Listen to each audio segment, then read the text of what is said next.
আইআরের শিক্ষার্থী যারা তার প্রতিদিনের সাথী, তাদেরকে সাথে নিয়ে আমরা গতকালকেও এফ রহমান হলে তার জন্য শুক্রবার দিন আমরা বিশেষ দোয়া এবং মোনাজাতের আয়োজন করেছিলাম প্রশাসনের তরফ থেকে।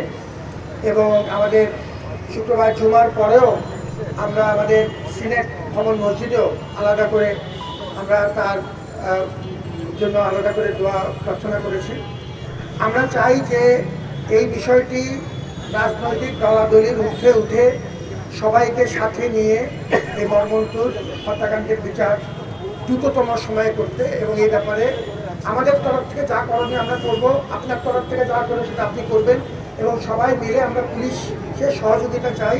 আমরা এখন পর্যন্ত গতকালকেও যা দেখেছি পুলিশ কিছু অগ্রগতি করেছে, স্বরাষ্ট্র উপদেষ্টা মহোদয়ের কাছেও আমরা যাব। আমাদের তরফ থেকে সরহদ্দি উদ্যান যদিও আমাদের সরাসরি অধীনে না, আপনারা এই দিক করেছেন আমাদের এক ছাত্র এই কথাটা বলেছে, গুরুত্বপূর্ণ, তাকে ধন্যবাদ জানাই। আমরা 16 তারিখে একটা বিশেষ মিটিং করেছি 2:30টায় আমাদের গণপূর্ত মন্ত্রণালয়, সাউথ সিটি কর্পোরেশন, স্থানীয় সরকার মন্ত্রণালয় এবং ডিএমপির সাথে। এবং আপনারা দেখেছেন যে এই মিটিংয়ে 4.5 ঘন্টার মধ্যে প্রজ্ঞাপন জারি করে আমরা অ্যাকশন নেওয়া শুরু করেছি।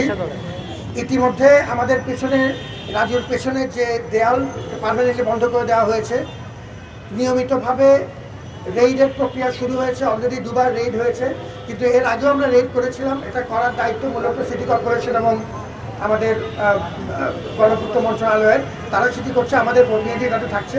এবার একটা বিশেষ কমিটি তারা তৈরি করেছে যাতে এই অভিযানগুলো যেন নিয়মিত করা হয় এবং ফলাফলগুলো পর্যবেক্ষণ করা হয়।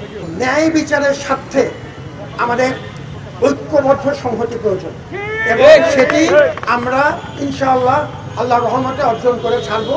এবং তার জন্য যা প্রয়োজন সেজন্য আমরা সবাই একসাথে আছি। আমার প্রতিনিধি হিসাবে এই কার্যক্রমে আমাদের সম্মানিত পরিচালক আইআর সার্বক্ষণিকভাবে থাকবেন, এবং আমাদের সিনিয়র অধ্যাপকদের 3-4 জন এখানে জড়িত, প্রভোস্টদের একজন জড়িত, আমার প্রক্টোরাল টিম, আমরা সবাই এই প্রক্রিয়াতে সংহতি প্রকাশ করছি।